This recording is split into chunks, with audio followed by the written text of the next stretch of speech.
Ghana Education Service no omo ye powerless. Omo treat omo say nkura ba omo nye nkura. Okay. It may sound funny. Ye hu bosum go, e hu bosum. Ah, koda de bosum aba school. Akwade bosum aba. Aba bosum de free free de aba school. Akoda ne de bosum enye ba ko miensa. Ah, na me say nkwada wo school mutimi free eko high dai borders. Ako high dai etimi dwane eko abonten ene girls koda ade eche no better classroom. Wo beka say nyi omo a.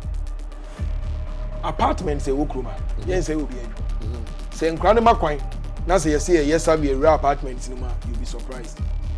And Kurani Baba School no, from Form 1, our Maba School Form 1, Opaya survey, Ubetibenya a sizable number of Air Form 1 students are sexually active.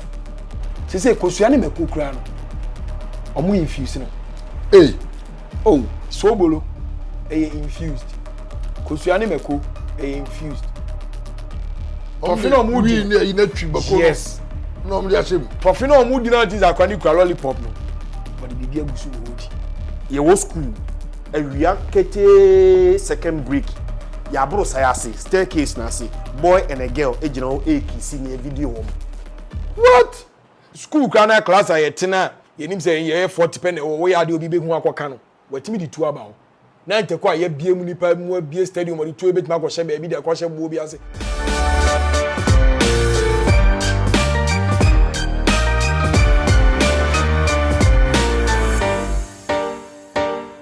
Hi, good evening. The BKB show. Na yasaba biem na this time no your issue back wa so you Ghana ni o ba o ni ba o also are very concerned. Na nsan you hu a viral video on social media. A student back ye tuogu no so bu no te say 7 preduasa. Kromfo bi a okọ wi ade ayache no. Ye si na bo te say ye si Stephen abo Bible mu no. One of the Bible stories that be a catcher the cheerful. So you see a boy and no we say they branch and then why the morning in an say. Or ya branch ya nani enia or call inter schools. Their friend in Takono. Into your baby at na no the drogun any so.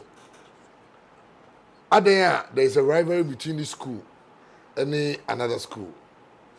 Now I mean you tend to wonder so can na ye kontakono. Nantako no ye chance obi anya chance the ball life. Iti school uniforms go A2 and be all brand new one bia and they won't say bako de wa sha my say ni kura pa but bako na won share no dey train tako e do what to swat dress here because you know kwa we be say baby girls here but you so kwa rock life you know after ntako no obi a train say the next week go be letter as what so we obi a thrown from her near. In fact, there were rivalries, all right. Then cut to the level of say, yeah, booby, yeah, will be sick kind, and it's hard, and yeah, no crown, yeah, isolated case. There's another incident. Agri Memorial, a Mantian. Omu at this other college in Manti Bomus upon to call Moka. Almost as a Moko school way. Omu Cassia quite this other on my trash almost. In fact, Omu Bomu Yenu Jane, Baku came. Omu Bua Brantina, my say, Nino. When a problem. Ni nyina den is school rivalry. Nyama we yense mu na ekoso and say ya hwe ne yensi ano kwan a it continues to go on. But ye ka we nyina no. Ma me use opportunity we na me from Ghana Police Service abaso. Viral videos nyina call out the CID boss herself.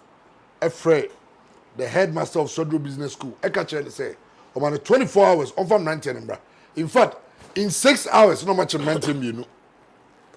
Mancho mokoye Agri Memorial de ende di bensia ne aso mo nyina mu e che se e wo se ye me ani brace asem we eti e ba be hwe schools and colleges jumadi ekoso you know super zonals akoso other regions will be a yene de eti eno ne ne ba be discuss ye nya Christian adu say mo nyina mu nim no when it comes to sports but we teacher ni a wonya first hand interaction with the students omuni omo na ti school omuni nkra ne suban omuni omo de ti school wo baby omudi free omudi bus stadium any home sensem nyina and I say Ghana has so I mean when you talk about blogging and the vlogging says this a video near vlogging and I mean Hector Manuel you can't go wrong with him omo mienu na near be discuss go Hector I follow into schools na we show some more on the blog na so nyina no mo share videos near you me here at least sometimes we are interesting no kai school so those days pa na those days no then na friend say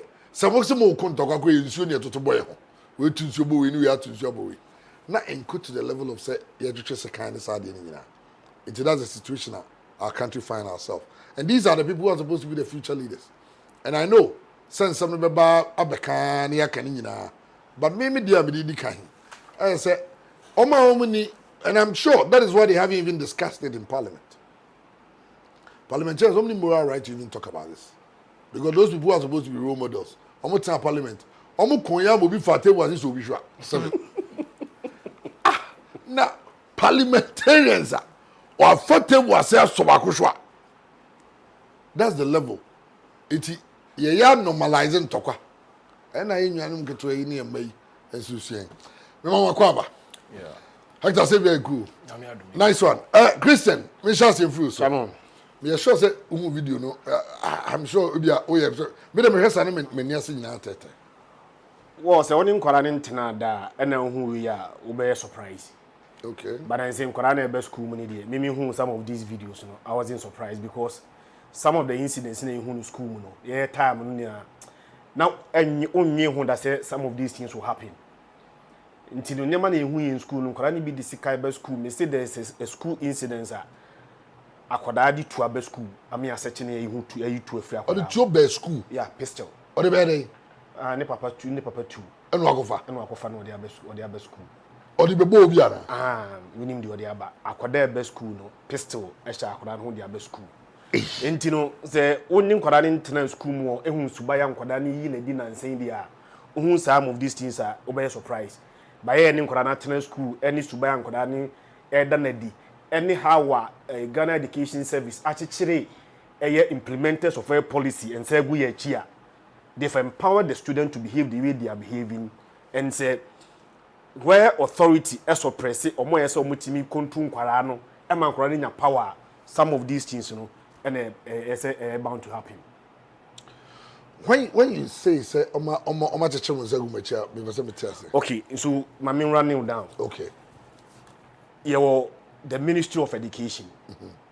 Ministry of Education was formed in 1957 by an act of parliament then. Ministry of Education by law, ministry a funny power, a free, a buying or yeah. One appointing minister. Now a Ministry of Education, their main responsibility policy formulation. Ministry of Education omudi say less formulate policies yeah. Na formulate policies ni we are na omudi aba ministry no 19 agencies omudi say 19 agencies na ya adwuma nti formulate policies ni we are na omudi akoma agency krona or responsible obetimi implement those policies yeah. Mama typical example, you were 19 agencies. WAEC one of the agencies. Ghana Education Service one of the agencies. Okay. Ghana Library Authority one of the agencies. Get Fund one of those agencies. So the ministry say per the policy and answer the interest of the government in power. We are going to formulate policy A, B, or C. To the agencies to implement. Now agencies not implementing. My mom, typical example. When say what to a pointer, you're the senior high school echo 4 years. That's what the interest of President Kufuor. Yeah. President Mills buy and also they me very vetty at the ako 3 years. Sir, 4 years and 3 years, you know. And your Ghana Education Service responsibility. A ministry, no, and they implement our policy, no. Normally the policy ni ba Ghana Education Service, you know. Implementers of the policies our ministry are formulating. Chairman, most often na Ghana Education Service so. But the entire mean to blame Ghana Education Service that much is that most of the directives come from a higher and superior body, which is the ministry. Okay. The ministry the directive beba say there be a stage ni kwa say obu akwada. The same Ghana Education Service and omo Ghana Education Service adwuma kese ne say omo main responsibility ne say omo implement from a policy. Omo policy no to make sure that every Ghanaian child ebenya access to quality education at the pre-tertiary level. Okay. Pre-tertiary level no from kindergarten to from a crèche to a nursery to a upper primary, a lower up to secondary level, pre-tertiary level. Okay. Inti policy biana related to a pre-tertiary no Ghana Education Service for now implementing those policies. Okay. And most of the directives now Ghana Education Service implementing policies are ministry ni dia bro say implement policy A or B. So the ministry ni be catch say okay then at the same Ghana Education Service na form no way back in 1974. Epini ma year time no na boy amba. But the same Ghana Education Service no ese na wuntimi mu akwara aba because policies no policies na we implement no assesa. And sa policies na assesa no a superior body a ministry no and this our policy no abrewo mo. So you get the point. Yeah. It the main problem nipa na or the policy no every the agency this or implementing no say or not the bro say there be this is my policy and the policy ni say in this modern day and era no akoda ye boni a ye mono akoda ye boni a ye mfeli no akoda ye boni a untimi nye ni sei Ghana Education Service no omo ye powerless ya chichiro omo say go muti because you are only implementing policy a obi dia bro. Yes. Yeah, was secondary school no ufili ani yi wodi. Yeah. Me kai say e wo Kumasi Anglican biology class. Chairman Mr. Edujima, mami money dina mo na baso. Edujima, we ya biology we are every one month be a biology class test. Biology class test no. Chairman say miss school no we have the results number notice board. Or the border line at all. What red line, what falling below red line in an say what feeling. Yeah. Or the above notice board. Or the moment notice board that also girls who school more person be able to fall below the border line. Instead they always they say fall below SR red line. Yeah. You go secondary school chairman we didn't kwa asem asabi kontonji frewa ye frewa assembly hall near you wodi. Exams ba no one pass year you repeat you. And now we are consistent, you repeat you consistently. You repeat you bako, you repeat you mienu, you repeat you mienza. Etosu na ya kofi. But you have now gotten to the level that there is a new policy that there is no failure.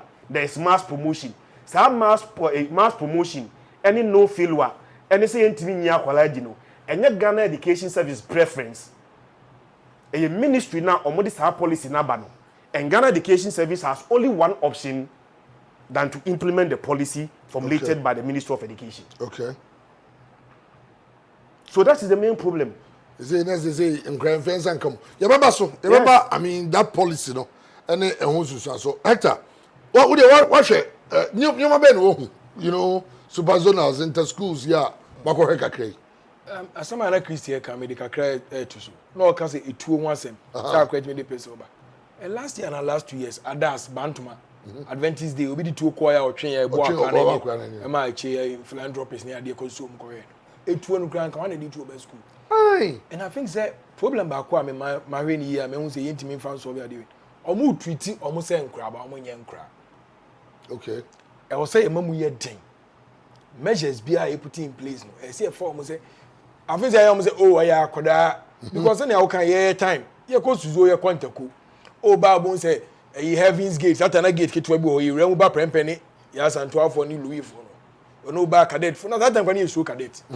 Ben and Crowley cadet for the Agomba book cadet for not show me say, I crowd to the 2 school.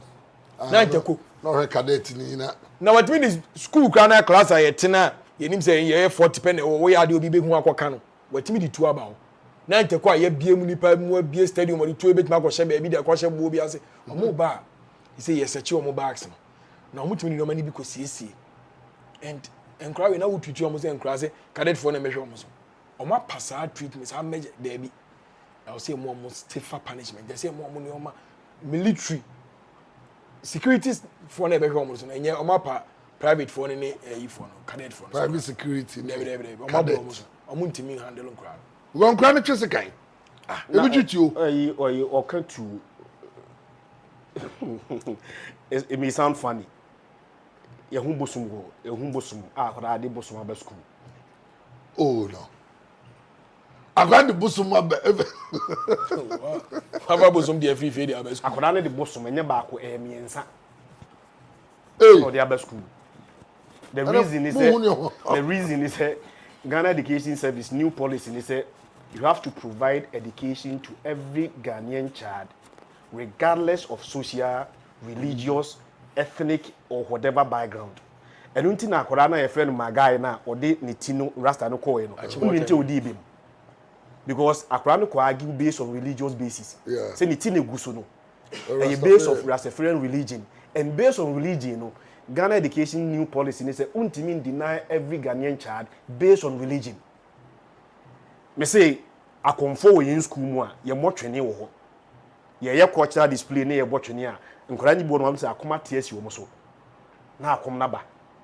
So the thing that we see in secondary schools you know, some of them you know some of the parents kwa nya aware when you call the parent to the school now can the basu baya akora ne da na di school chire parent na the parent ntimi ye say no hwe wo.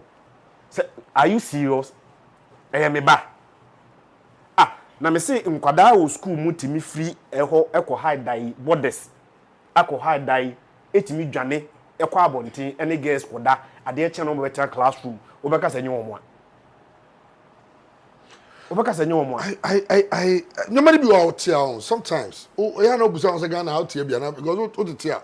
And I know say production team no be boa me hu. While we talk about it, and your man call some be should be. I'm going to go for what kind and say girls be St. Louis and Kwame and Sako boot. Yes, as someone can be back. And first, but that's idea no. Me best no schools be. Me and fan yeah, and fan make schools no. I say a crisis school the obi and obi to me say near but and St. Louis. I'm going to find yes and one year the oldest animal we are. So you ask yourself, now then they do sir.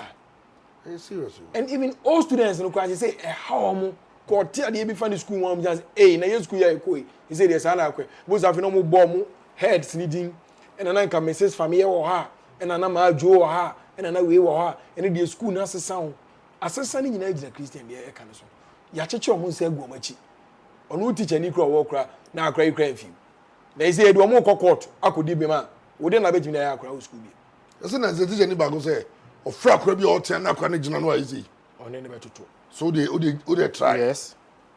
And also who ni me be ko. The teacher ni no no. O do van zanka kra no. Then Christian, don't you think that we need a change in policy? Because I mean, so sharp. Na me hwa dey bi. Yemfa religion na ye kan. Ghana ha the two main religious a year Islamic, Christian and Islamic religions no. Ni me anu nyina so encourages us to discipline children Of course. in their training. 7 period say yes no. Na udi boni wo fia ko report to my teacher. Of course. Say hey, yes ma also nko. E cham be best club catch your teacher. Usro, it yes ma obeko. But now the parents are rather tell them because they say you trasa internet you know say bibliosi ban. That I'm sure that's why China and some places some block no be brain. Oh yeah. Because you also hu kura na yet chom ni hu za de bu ho a ke ya de po but you be sua ma na tra. Sir. Now our students Abi, na ko a year on entire job. A ko vacation classes. Of course. They dress like adults, and these are SHS1 or how many? 16. SHS what I say? 15. I'm the Christian crab kabako. Yes, about 12 years. Or ye interco no participate 12 years, 13. And go sir. I think you're fun to sacra. But the omuye. Say, yeah, can my better media say me count. Apartment say Okroma. Yes, say will be a say nkran ma kwan na say yes have a real apartment cinema you'll be surprised almost come use phones 13 12 14 15 16 na ye ekuta 17 kran mu a no ma fans e ekuta 17 obewie on ma kwan kran no okra bi na o ma occupy these apartments and the way they treating is akra Ah, when yes can we hey am kran no skapa o panyimfo na o panyimfo no say kran no skapa na phones ya ba nyanya nkran na use na benfo pa yo mo de ofun o san ba ko izobi na ato ache no but 13 14 copies eto a SHS for nkwan na eto phones nkra no de amano o de abaji bibi no de ache no de akwaji bibi omo use phones in school chese. And you see, they also the craze for money, no. But a lot of business people also say they okay. And Kadena if a crack it or apartment over there. The engine ID, cry engine. The mere fact that if you're penny with the university, who was on a bar and answering and bar. You know, not your jam. Truthfully, you can't pay for. Oh yes. And you see you treat you almost penny for. Christian. Now, what can say in change a policy whatsoever? Yeah, also, we should have a national discussion. There's a new curriculum. New curriculum. No, you're focusing on only one aspect of the new curriculum, neglecting the rest. I'm reading the new curriculum in show. Okay. Or see the vision of this curriculum is to ensure the nation has secondary education system which enables all Ghanaian children to acquire 21st century skills. But your 21st century skills, they be any computer. Once you school, no, you are computer because I'm not a computer any relevant. But you need computer more. You might be the best, but will be the computer knowledge bit maybe too. Internet training akorana, you are training the child to have the 21st century skill. Number one. Chairman, who 21st century skill ni free one more. Competence, knowledge, skills and values. But your underlying values for me. Values. Skills and values. And attitude to be responsible children, ready for the world of work, further studies, and adult life. Ghana Education Service in policy in a new curriculum. No, this is what we are supposed to do. Number one, give the child 21st century 21st century money knowledge, money values, attitude. A responsible child, or be ready for the world of work. Now, was I ready for further studies and for adult life? So it means that we are supposed to train them. So then, how do you marry the two? Because when the curriculum now, yes, then there's supposed to be a certain level of discipline. Inti akwada in school no umfri mu nkono. Sa akwada na mpaase kura na there should be certain values bia ehun say ehun akwada wako secondary school. Say oye different from akwada won secondary school. Yeah. Even though say wako one pass ebi oni certificate, but attitude and values akwada na konya in secondary school no, it must show between ono any akwada on secondary school. But then how do you see it? Now I will tell you one thing. Punishment by say no for reformation. Okay. You don't punish, so punish you will be the plan. They are saying. They are saying. Some of the reasons are me ditum say ebia ni ejina so the punishing kwara no abeye outmoded. And then say me parent na me ben to school fees. Na kwara ba na obo no based on say on to school fees na parent me be bro so. Any no correct. Na say agwa no nya adwuma no school fees.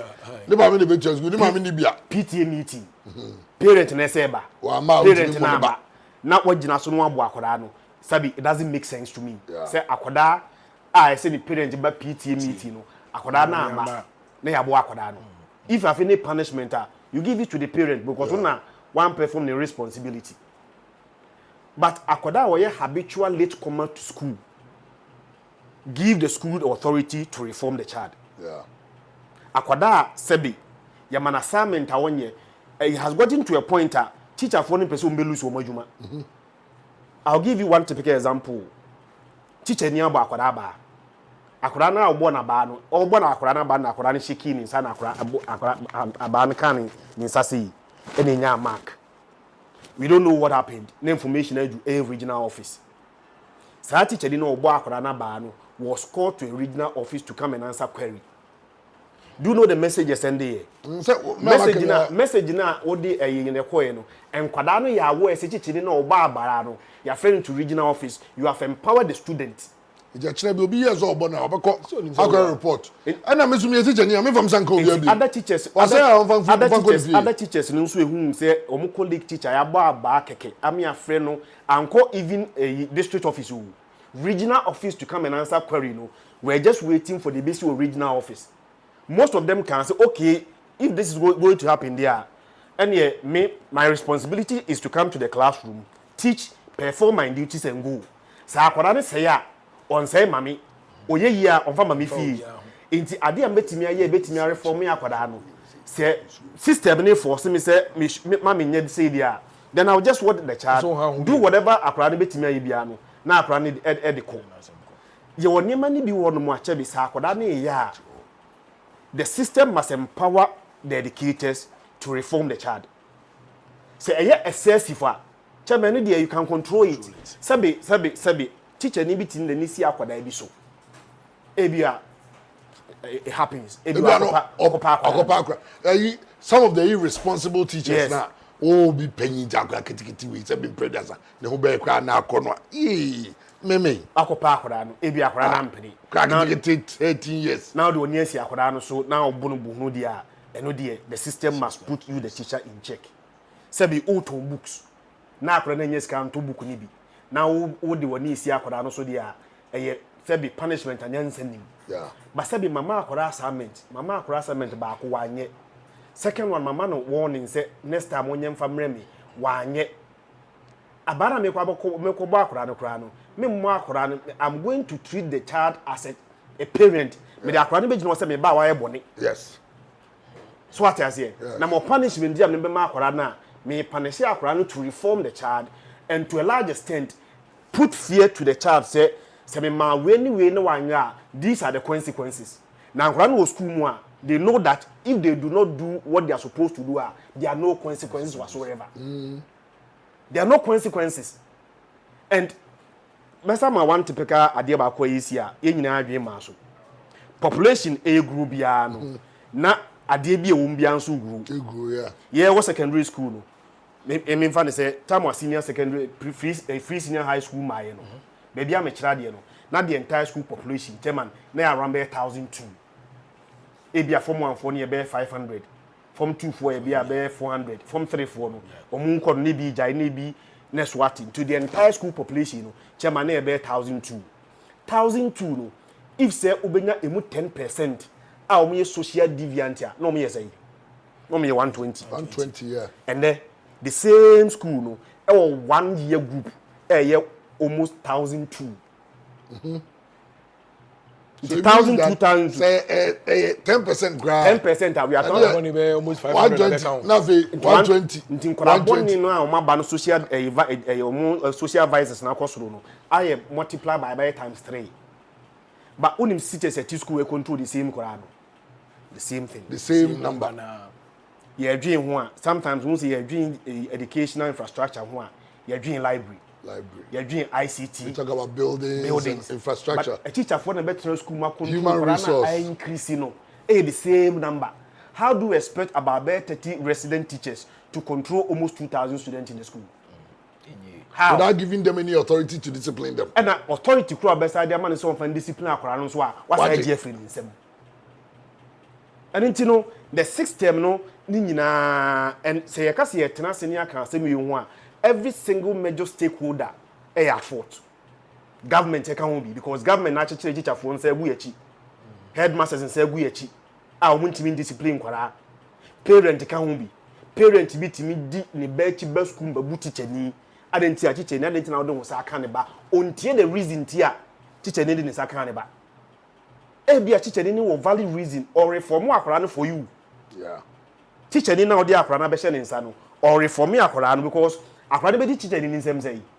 At maximum 3 years. The rest of our lifetime ni na no e wo parent no na wono be betena o say ya o say ma wo oyeyi a chama me ma kire nkora bi ade a 10 years ago mi hu omo da mi nshi omo da sa akora no man kire na de yi na me say na akora no wa bear the burden to the parent and society how they say me come baby what I say enti wo parent no sabi sa akora no be fie be ka asem kire wo a number 1 tie be die kire akora na chi be school mo ne be tie na tie the side of the school no hu how obetimi ayi dey afa asem na fa me say me hu parent wa ba school ma babu chicheni adenti a wode ne nsa aka ne ba the reason it did not matter we say you have no reason whatsoever so don't say come ba reason whether it was valid or not it me hu say chicheni me the me ntwene manfa me mfa ansa me come because say be so me nyem resa but having known that a parent aba school mu aba attack a teacher because teacher ni ne nsa aka ne ba no next time no me fa me nsa nkoka ba na sabi o parent bi a e bi kura me woni munyam so o parent no e bi kura me osika so o parent no but system ni no parent no betimi aba no aba embarrass you. To avoid that embarrassment, I'll come to the classroom, teach my lesson, teach as effective as I'm supposed to teach, deliver my lesson. Me know we classroom we na me share bontin even outside classroom perimeters na me know we. Yeah. Whatever you do no. Sometimes no ye mpa ne saa o. Utim say how? Sa ade akora ye die. I have to step in. I have to step in. I mean, cost of pia akora no. But okoye ni nyina no na sa adwen say what if the consequences na beba wo teacher ni no so ntino you just ignore.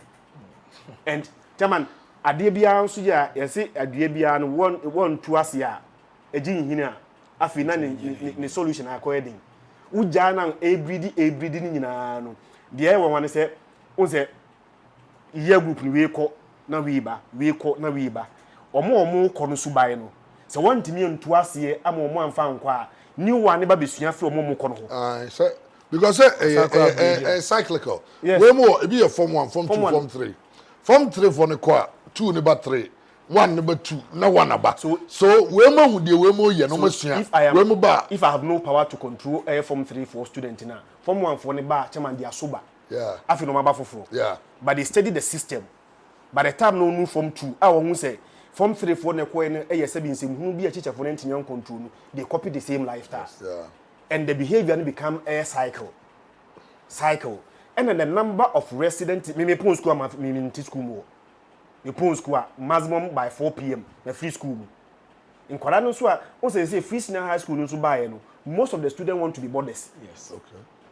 It mean school population about 3,600 no. About 2,006 boarders. Okay. Only few of them na day student.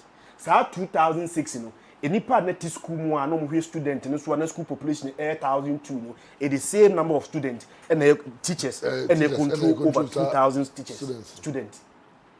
So education by then and to worsen their case and then even if you are a resident teacher time no uti school more chama you don't pay any bill.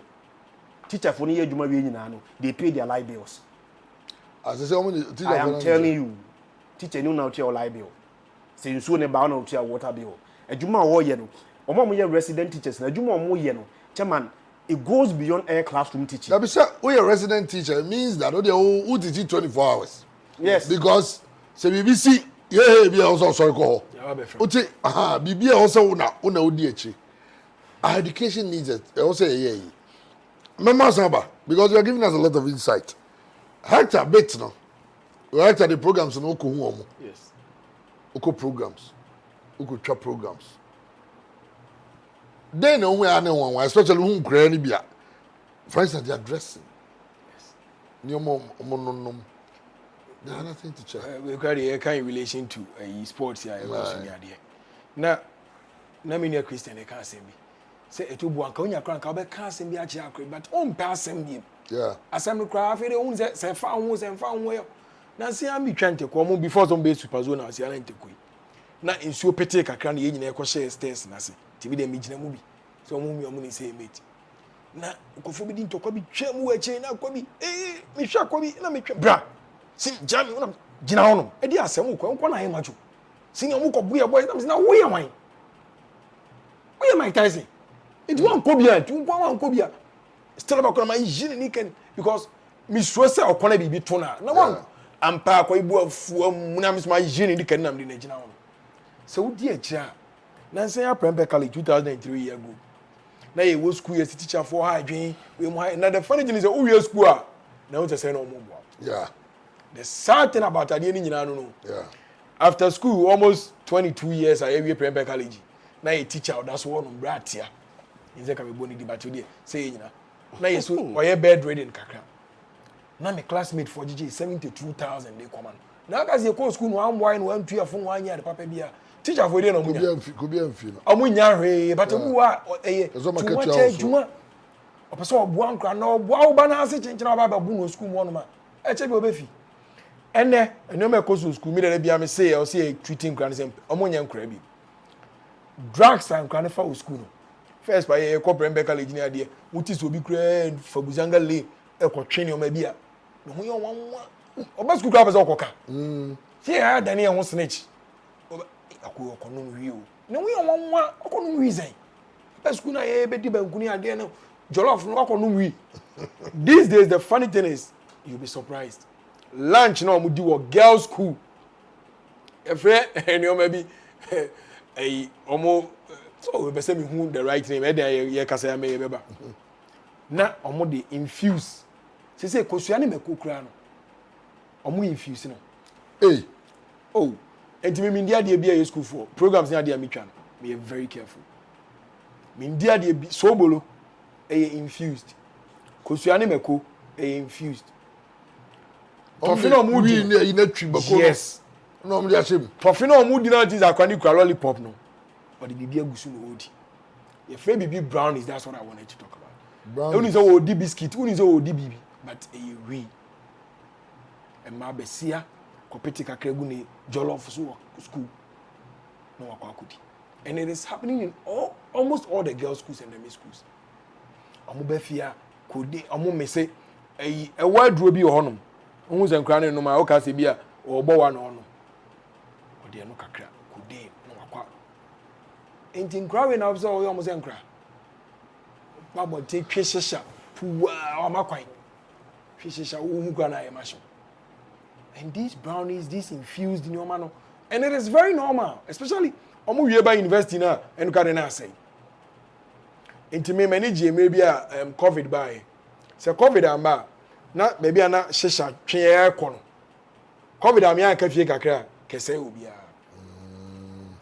yes because that time na Twitter na aye rampant just another funny thing che who feel obi na obi say oh na dia na onya wo ma chale ma me hi no ma days you we wa hi na wakoda na wa anya adwuma no wani age eye wo den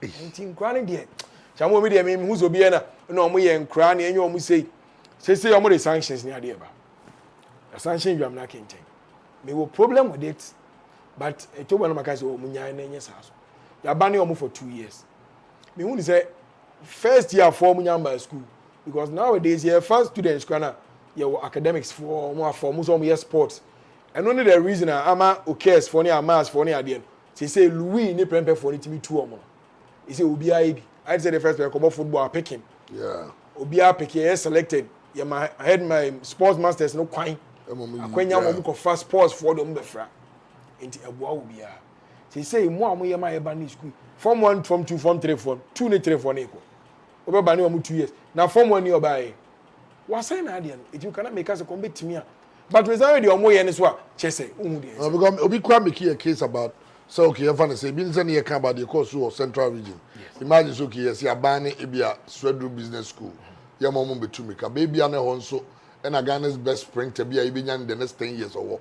So you can how do you go about the ban say bia obani school no na bia wama at least never be two it's a non school say you know be two but no students will be allowed to come that's Kumasi high school intercolleges students now from school authorities now passing bia the bia mo kwa mo de asemba nti omo de athletes ni kwa na beba omo suze mo so omo ba which omo ni omo akasa mo ma ya we say de besi wo bia na mo kwa fa ba bia mo be che atua na je say adi ko mo ntua hwe wo school we dey go school ni ka school yo ba ni free asemo school na oba ni nyina first bank na ma mi sika na nko oba na onim say kwa mi school ya wu koi na de na obi kokoo na de asia wo ene de ama na de kwa me kan me ko prembe college me na chese kokoo scholarship Ibrahim panza na ko na kokoo scholarship sika na kra be ba no etu ko no dizemfo a ya tian ko yima school ya na kwa ehuru of course I mean there are pluses to young for you know this free thing about I understand that World Bank say one of the best initiatives Ghana has ever. I mean anything that has to do with education is good. But maybe the how you see about it because maybe more I'm on it. Akrako school on ne assignment. They call the parent. They pick up a phone. The school will call your parent. Yes. Yeah, complain. This is the thing. Into Ubano, why be repeating? Say you repeat, not continue the same time, the same thing. You will be expelled. they are getting the parent involved in a crime life because the honey is more structured. Who's there? Almost system here very well structured into a honor. Bibia na nipa ko u dwane ko mbehu. What important as course. Yes system no said is it an entesa. It main point yentimi nsuo style no. And from because there was something that was working. Emra na ye nkura no. Teachers were empowered to discipline nkura. Your teachers are no BS room on the class. Unye late. Oh ba was sua de. Ebia the lesson before was sua. Many people sub predators obi who say obi am fans na adwum sha danye baby because say I teacher anyway there bro no pay. There is no teacher pay bro.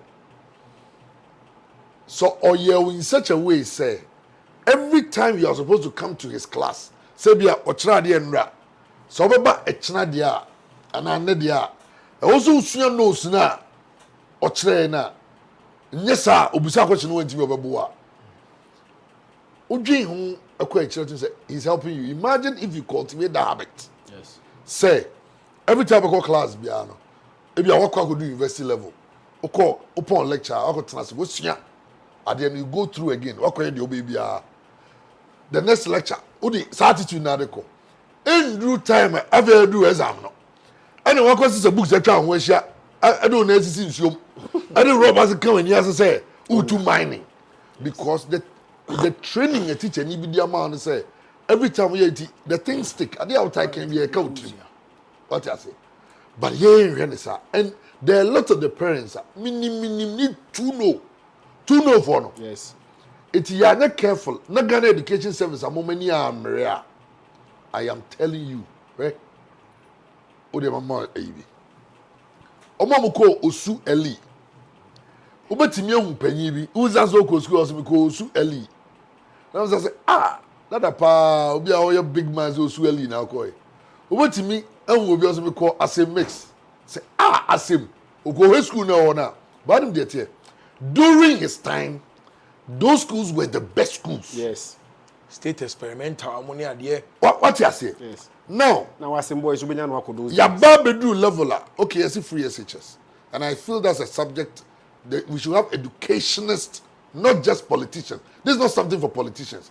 Sabi, omo munim deal with education, the way forward. Now, free SHS in T. After you are careful, Bedu baby, in the next 10, 20, 30 years, Okacho Masoko Prepekali, you can say, Prepepa, na Prepe in your school, because a bedroom that you know, see the AC polarizer system, no, young Tiankora, credit in a bad, Ubia, you know. Omo Owosikano will start taking their kids to private schools, into empower private secondary schools. Into one say, Emra, yeah, Saito, and this idea in the public schools are, man, say, you know. I feel now I empower private schools, and they form international schools. It will be on yes, can a person in Bako international school. We go feel say, what the discipline or Yes. I want to mean you're and now you know what you are signing up for. Unim so do bana ikono. Oh, you bet tian bana. Tina adne go discipline or. Now, the ye ni anya careful. GIS, AIS, why no more tete. Now ve akoso mo international, Ghana international, international community school, why international. Afi bedu baby no. Now fi yi obio no ho betimi asobia no we ni ba no de ko. All the discipline. And these are the same people who will complain when their kids are disciplined in the government schools. Yes. So, Ghana Education Service also more money break. Christian, what can parents also do? Ghana Education Service, chairman, directive no should. No, I mean the ministry. The ministry. The ministry should formulate a policy. The ministry should empower the Ghana Education Service. Because Ghana Education Service for not take their directive from the ministry. From the ministry. The ministry need empower Ghana Education Service, and unlike the current Minister of Education. So I say akura feria upa obetime yine. Akura di nsembuna obetime abodo. But a brony bi wonoma, it doesn't make sense that the school must check. Of course. That the system must check. The occurs is here about the first pass you abuye sabi ngwasi abuye pa say me school fees me jai. Me ba no abomi. Na me head man just give fees. Ma me papa dey just give fees. Any oba me go me so we na go fees ko mo me. Me a boy. And na student ba ko abeka jem say headmaster say me mobile. Na me ko fa be na me boy. chairman e mu mi wiase sada o se sabro no na sabi nyansa bi e Matthias, yeah, but I mean, I easy to say, take instructions from the one you derive your powers from. of course Matthias, yeah. Because I mean, Christians will tell you there is a story in the Bible that says, "I'm going to smart prophet be into a city." Say, "Okwa, men room ho, men didi ho, men yeri. They must want to go kano. Okay, we are move from there." What I say? Okay, we you know, all kono. And another prophet share no kwan so no so. Me so men go back catch am say me invite to men be fie. Na be didi. E no di na chikoy. E na go ku sa. The suma na go suma no ku no. Because the point is say, who do you derive your powers from? So me no derive power na dia. Listen to my instruction. Me wa asem ka kire wa me am ka kire. nti wo de me Me mo bi be ka kire. It do the insanity. no afre ma ko office no no aka dey say no that time osua chairman and obo bell wa mom mienu ababe 15 That's what bones school no.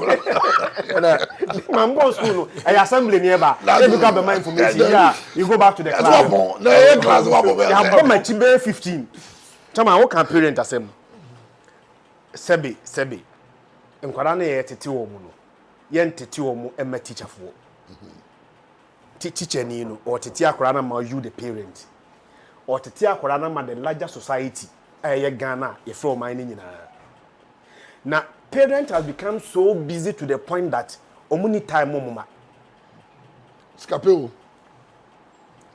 chairman me your personal experience to a student akwara no obi anim say oye habitual weed smoker boy nanum we are to the point that odu form 3 na obi school no utim say na or wa reach the borderline of getting mad or boredom and I'm so me wo style bi nti one day na me friend no and I'm say na wo nim say nyankopon amma ye hwe woni mu a nyame ahyeda amma woni mu nyam you have glory adai na wo say wo sa oso say wo de ye bekasa wo de say ye bekasa sa amre no na wacha brantie ebre wache every Friday bia no ti one time ji wache no na my late to school na mdi wache no to me kai mu na me call school me share na say na de come di mi na me say ba na me de wache ni ma no transfer udi wache ni wi na me say yankasa. Why are you destroying your life? What's to say? Me wo fa ne ton wi. Nti me wo fa no echichiri wi no na wo kwa opie kwa na me ton. Nti me ton wi no me ton wi ni nyina no. Ena me sua no. Akora no sua wi no no nye school mu ho no mu. Wo de frifie And they are best. and aba because no we need parental control, no parental check. Chairman, na mbese mi video bi kire o. Student mi no a ye wo school awia kete second break ya bro sayase staircase na say boy and a girl ejina o ekisi ni video wo. What? Omu kisi and omu video and a video ne beto abontin. It was on a teacher's platform. And yet broad daylight and we are second break I think say 1 to 1:40.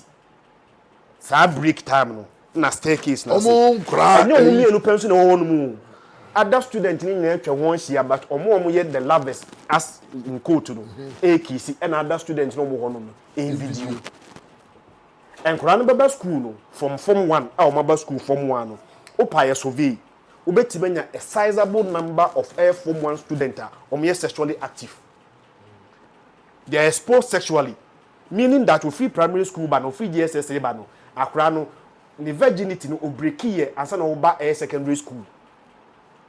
Enti sa lack of parental control adwuma ne wan no ama parent no neglected their responsibility of looking after their children. That is why most of the parents in the baby school no ye kan ba suba kire na oji achi ne onyi ni. Yes. Chama minimum bi a ye kan suba kire ne ba no na ma me ne ji achi ni e na mo recorded video e no mo bo kire ma me no. Ma me ne anso ni mu a nkoku ni ba no. Aye. Back in school, be and got him at him was him. Onya way. And the other thing they say question is say most of the big schools and the protocols and the politicians ma in the school more. Jama imagine say what a school be a nkrano dominated by big men politicians. Are you not intimidated to touch Sakurano? Hey, only why? When him said there was an incident, I think you told me and somebody told me. President Rollins, former President Rollins. Yes. Neba Kimati, and a big man, you know, if you go so presidential, you know, features. Kimati, that time no call Achimota. Rollins, your president, the late. Almost school, sir, one day. And this story was told by, I think, one of the teachers. No, but who said, more has a school as a soldier for the school. Say, are they BBS? Ubi a bonibi because the soldier for some baby security as a president. President Taba. Hey, when is here? Former President Rollins, the late. Also, a Ben memoir. No, see ya, ope. Kimati class, the teacher way. The teachers, no, they don't call the teachers, no, you know, yeah. Ba, teacher, Obi, I am teacher, no. Same so, be a go camp, and now say, you have a sword, Marco. Or buy so, or more directive, maybe, Odin Semhuna, Momono. Half a teachers will be, so imagine. Okay, about the effect will have on other kids. Yes. If the president says send a ba yamuna, me enuamaba. Andy ba. Hector ba. Who the only say so because the yabesho pa. So who this the president back buna. And he knew the effect of sudden because when he said crime team that him say, "Mba president, make me din simunu." Yes. What you say? But on no class discipline akrano. And unim the sad thing is that most of the people can't Bible classes spread the road and spoil the child. And unim say it's strange why people who go to church and gidi omanye den saka omo bofu. Asama okay. My mama there's one secondary school. Me mo school ni din. Oba na headmistress. Oko school mo no the first thing I realize and say academic performance no na low. A school no mo yade. But for one or two reasons binti no and chronic performance above. We a leader, so we are steady. Yeah. You find out why. He realized that and school no pano. Most of them were sleeping. Most of the students in the Baba class no at about 10 no more da. No more da. So the woman decided to find out the reason why Nkrani Baba class no more da. The woman realized that Nkrani did heavy or canteen anopano. And Nkrani was access to phone. Nti anadjona instance on bedano. Na social media one na mosa. So the fair directive of my minimum and say Nkrani should not eat anything heavy in the morning apart from dining no. Say won ko dining. Now be did anything biana it should not be anything heavy. Nti canteen for no. So beton aduane after 12. Okay. Chairman, our directive no. It was in the interest of the student. The student reported the case to the parent. Parent in the bar said, "Mami no starve kwara no. Mami na ono ehun ade e ha kwara na. What the measures beba abe solve nkwara problem no. The parent rather decided say, "Mami no emum starve ye ne ade e ma. Ene amu sika. Allow them to eat whatever they want to eat." So mami na de no person wo ye no. Parent na nkasa be stop mami no from doing ade about me aboa mami no parent ni ma.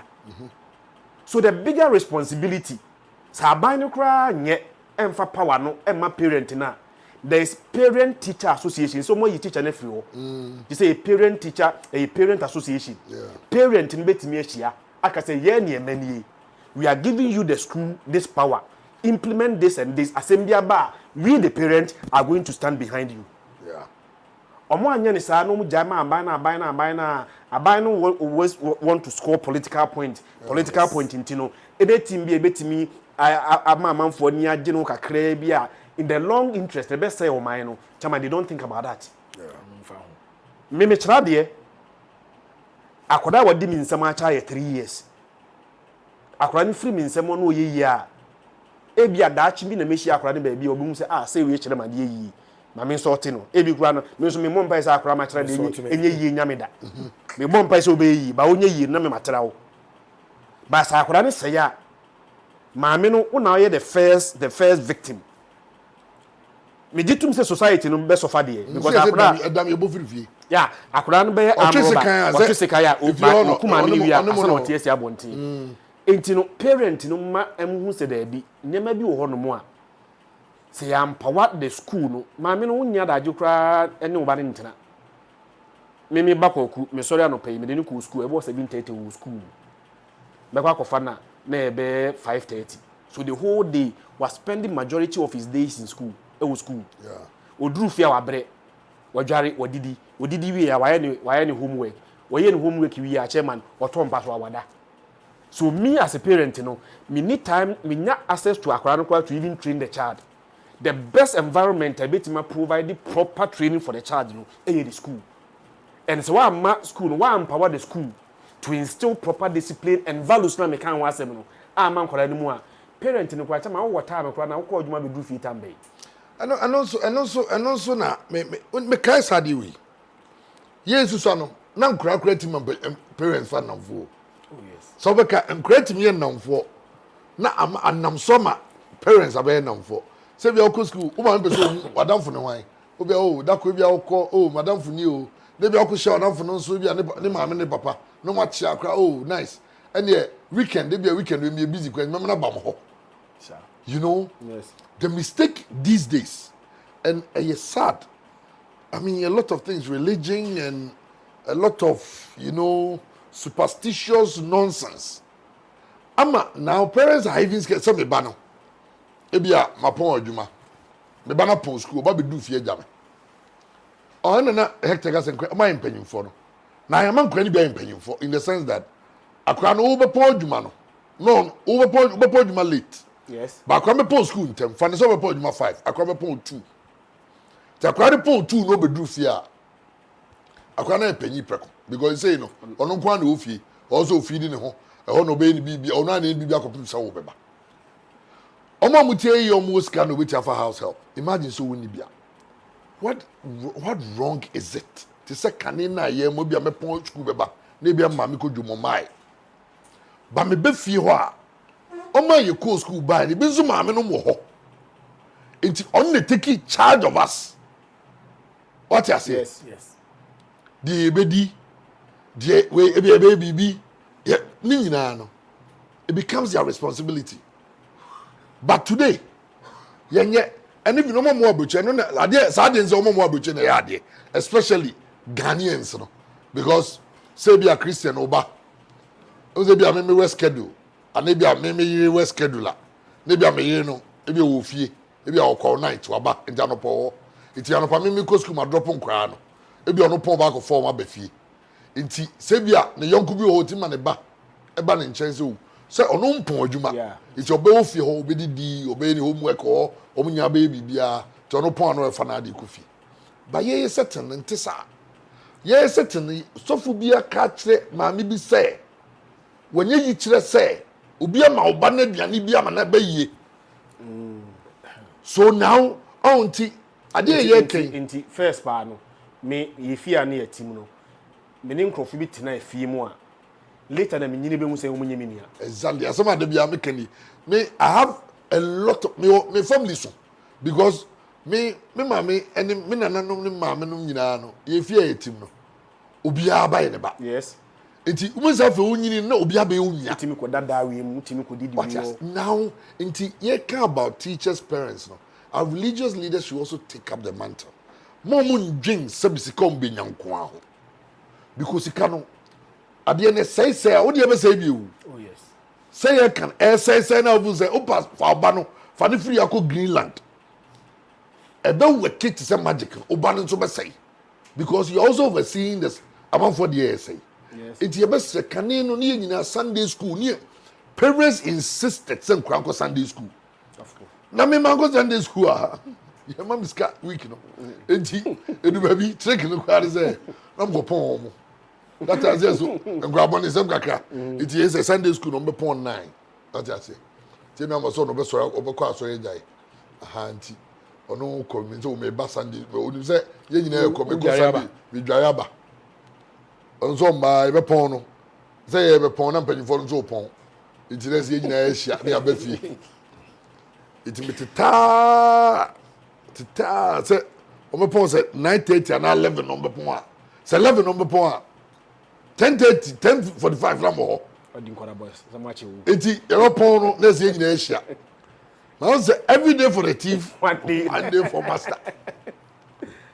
Na day, as a young woman, I catch him, I'm going to go ahead there for the one to one. It's what could do, sorry, why you be mid service, I don't call or me. I'm so my, so be able to buy. Could say why I can't say about or my you, by points of them down.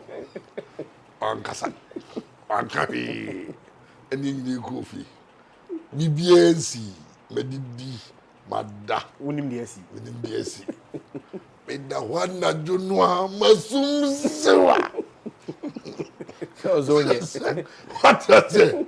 A whole nave, yeah, do charge no. You have a bow. Next day, the following week, no. If I'm ready, no, or when you're ready, you got Sunday school.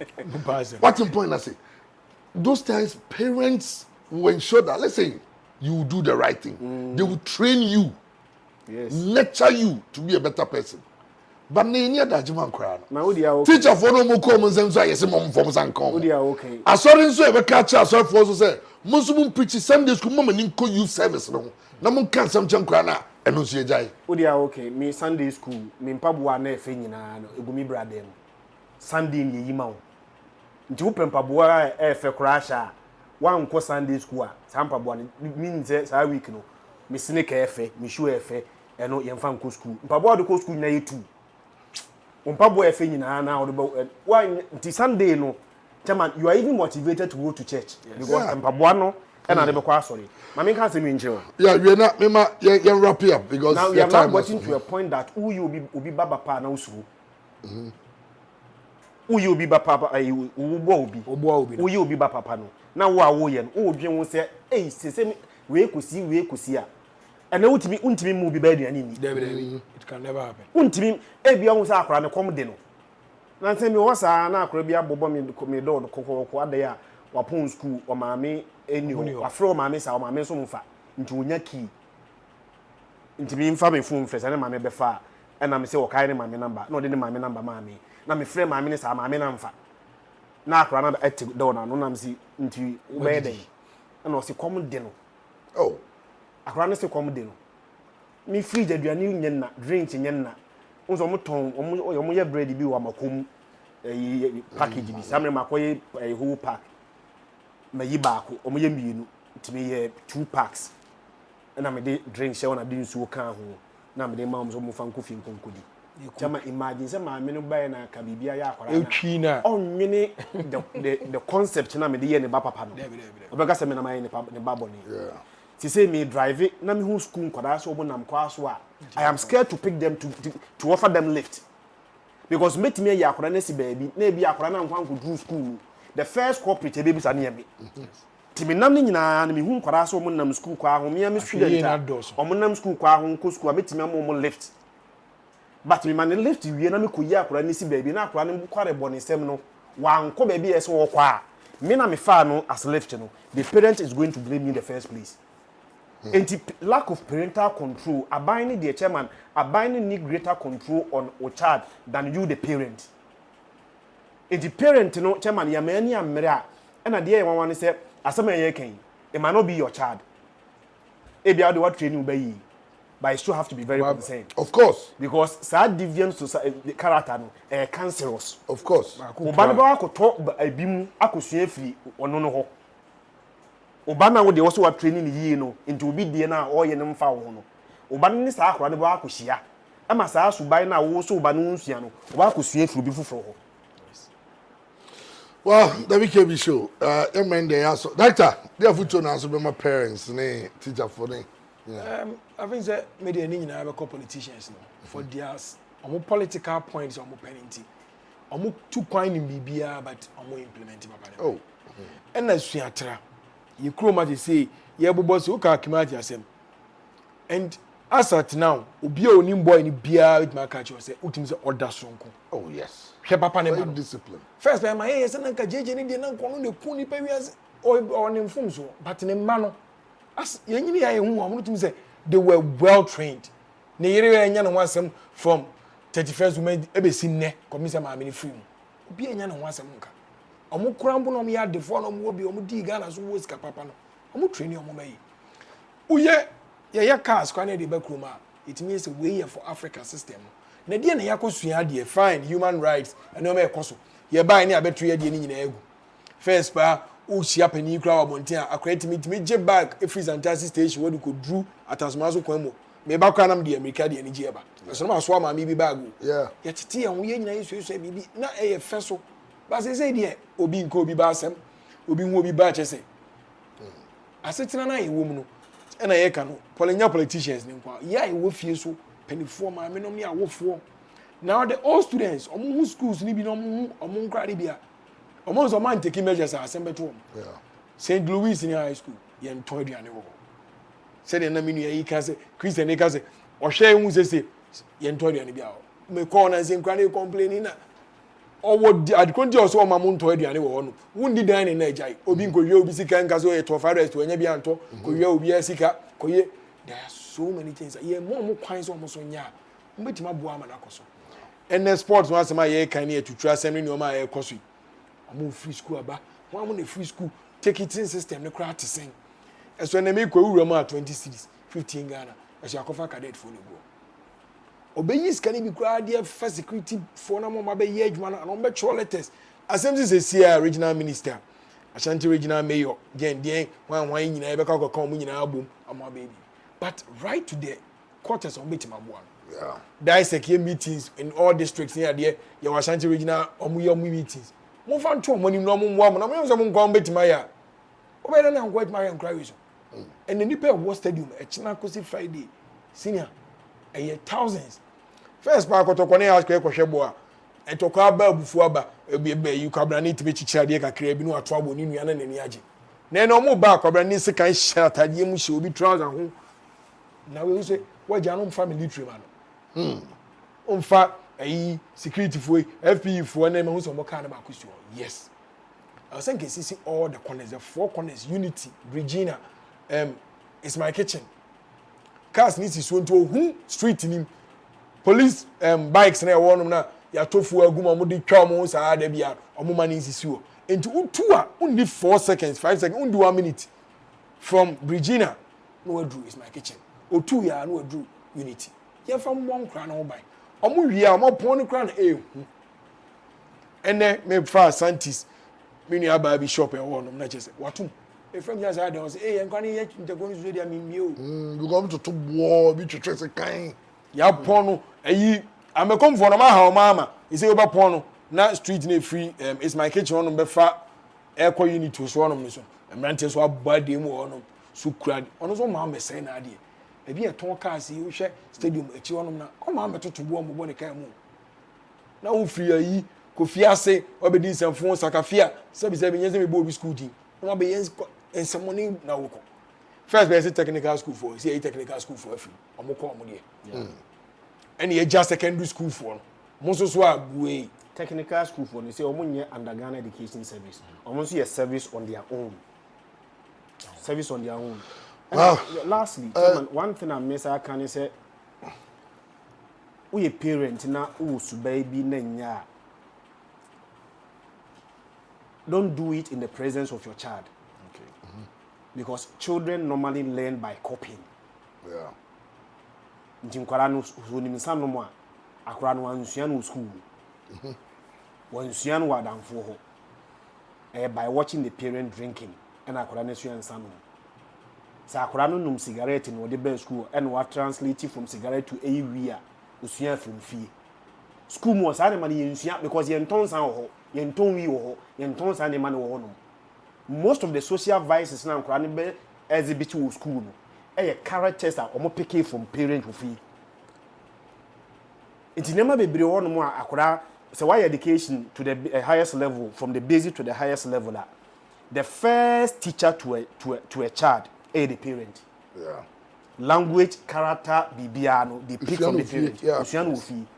Ti mame any papa nneɛma a moyɛ a ɛnya wonim sɛ ade wie nyɛ papa no kora bia wonya wobɛgyae ba wayɛ addicted wontimi nyae boa wo ba no don't do those things in the presence of the child will copy them. Yes.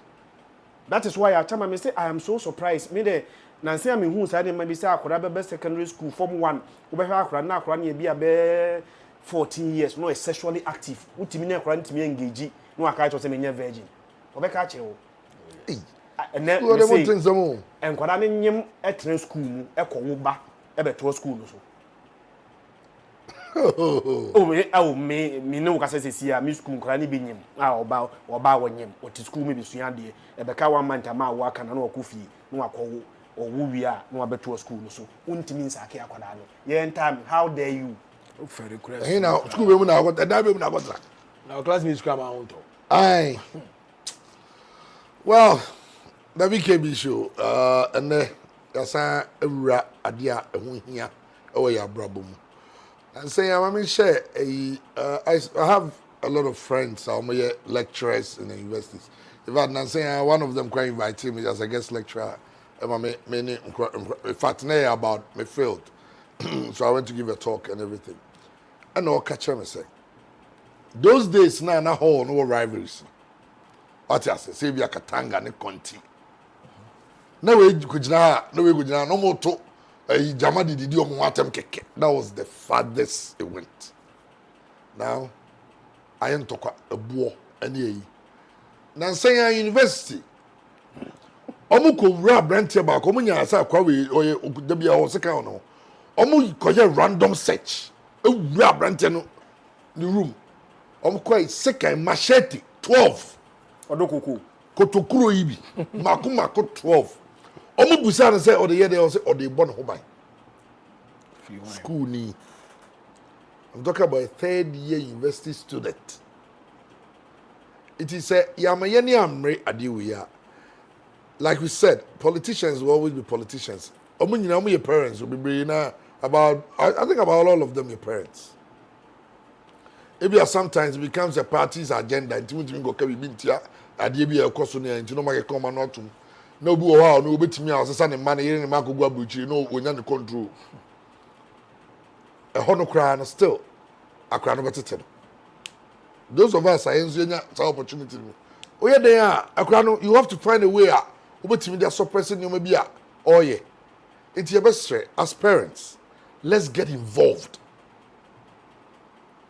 hey in situations a na yakra ye situations a maame ne papa ne ni ho no I be omuntem kran san ye no wa anye careful we feel them na me right we feel them na me right not thinking about them crying because one when you and kono munyina mama together to help them crying it will get to a point and crying on be jinsem amumi no better no dem say manum see na issue our religious leaders get involved imams sheikhs get involved your software professor hold on here you know teach talk to them unim senye de bia na wo say ya about say we benya $1 million ene yi akwakusi dan ne wan ananya me yi obi bibia kire obi ne yi yen teaching Quran let's have more children's services yemman Quran de no mu hia mudru a mo insist so obi anfa ne bamra so ne yenye children's service dey bi wo ho a na so for panyi imagine say oh sorry say bia akọ e bia ICGC na more children's service na ne menso tabel Dr. Menzo Tabel said the own preach your main service or co children's service I could preach. Now go kasa chem crown. The father figure they see in him as someone can be able to crown komaso. But yenye sa because hono collection ya ni so. Grano no ba me na man one city over to collection. Eti asofo mpanyimfo no to honko.